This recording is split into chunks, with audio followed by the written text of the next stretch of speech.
Hey guys, welcome back to Insomniac Stream. Today's video is going to be for a new Harley Quinn makeup, which I freaking love. I mean, all of her designs are awesome, but I really loved her Arkham Knight design and her Arkham City ones. Those are probably two of my favorites of hers ever. The Arkham games in general are probably some of my all-time favorite games. Like, it's one of my favorite franchises, and I have wanted to do a ton of characters from them. I just need to sit down and frickin' do it already. It is the first time I've ever tried to do any kind of build-up on a body paint, and it like kind of worked, but it was a struggle. I kind of had to keep playing around with right here on the paint and how to work with the latex and gluing the foam down. It was really tricky, so something I definitely have to work on and have not mastered in the slightest. So if you are a fan of Harley Quinn as much as I am, or you just want to see how this came to life, then just keep watching and we will jump right into it. Oh, and as always, I have to remember just at the beginning now because I'm trying to do it at the front of intros instead of the end. I'm trying to like learn my new setting that I've given to myself for videos and trying to make sure I master them.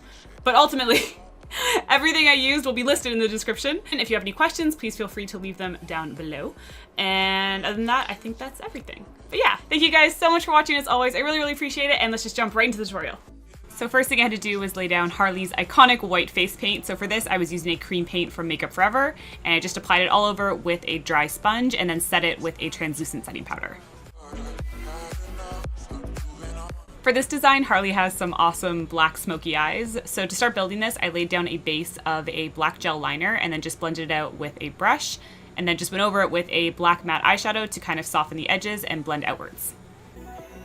And then her brows are pretty thin. They look like they were filled with kind of a gray in the game art, so I just made sure to mimic that as best I could with my own eyebrow shape and just used a little bit of gray eyeshadow to build them up. Moving on, just to sketch out her shirt design, I was just using a NYX Jumbo pencil in white, and I used this to help me map out exactly where all of the different straps go around her neck, on her arms, and then across her chest, just so I would have a better idea for symmetry. And then of course, because I seem to suck at staying in one spot when I'm doing a makeup look, I hopped back to the face quickly to do a little bit of contouring. I was actually using the same gray eyeshadow I'd used on the eyebrows, just a lot softer, and I used this just to help contour the face a little bit and give a bit more definition. Then to block out the clothing, I used a white water-activated paint from Mehron for the sleeves, and then I did use a gray for the straps originally, but you can kind of skip this step because I actually go back and put black over the entire thing anyways.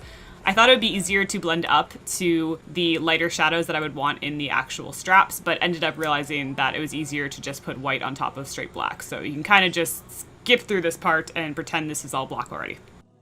But with those in place, I did then go in with a red on a small detail brush and started outlining all of the gray areas. And I did kind of curl them around the center ring just so that they look a little bit more like they'd be hooked on as a fabric as opposed to just going straight onto the circle. And then this is where I discovered that it would actually be easier to just make everything black and put white on top to start creating the highlights. Again, thought I was going to do it with the gray as some mid-tone, but it just seemed a lot easier to do it this way. So fill everything in black, or just, you know, already have that done so you can skip this step. And then from there, once it's all dry, I went in with a white on a small detail brush, again, just an aqua paint from Mehron. And I started creating these little, what I was hoping looked like weathered leather shapes. I was looking at the reference of Harley herself, but it was kind of hard to figure out exactly the best method for this. But I thought this kind of worked. Just going from the edges and blending outwards in little, almost mini tornado shapes tend to work really well. And then for the puffy sleeve illusion, I was mainly just using a gray eyeshadow and building up from there. This was really tricky to figure out how to make something look like it had a lot more volume than my actual shoulders would, but I figured just looking at different references for fabric and trying to make folds and pop-ups where I could seemed to help bring it a little bit more to life.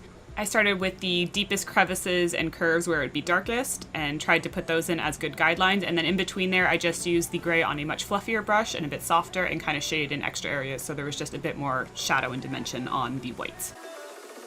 And then an easy little trick to make them look like they're a little bit more puffed up is to take a black and fill in that corner section where it's connecting to the black straps.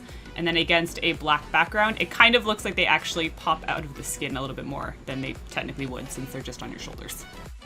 And of course, a little bit of a drop shadow always helps with the illusion a little bit more, and I just used a brown eyeshadow for this. Did it underneath where the ring and straps are, and then threw on some red lipstick for the iconic Harley finish. And then we just need some Harley pigtails that I also did just shade with some body paint on the edges. And thus you have your Arkham Knight Harley Quinn. I really hope you guys enjoyed this one. Again, if you have any questions, please just feel free to leave them in the comments. I will try to get back to them as best I can. And as always, I really appreciate you guys taking the time to watch. Thank you so much. I, of course, will see you next video. So until then, bye guys. Some days there's no one else who loves me like you used to.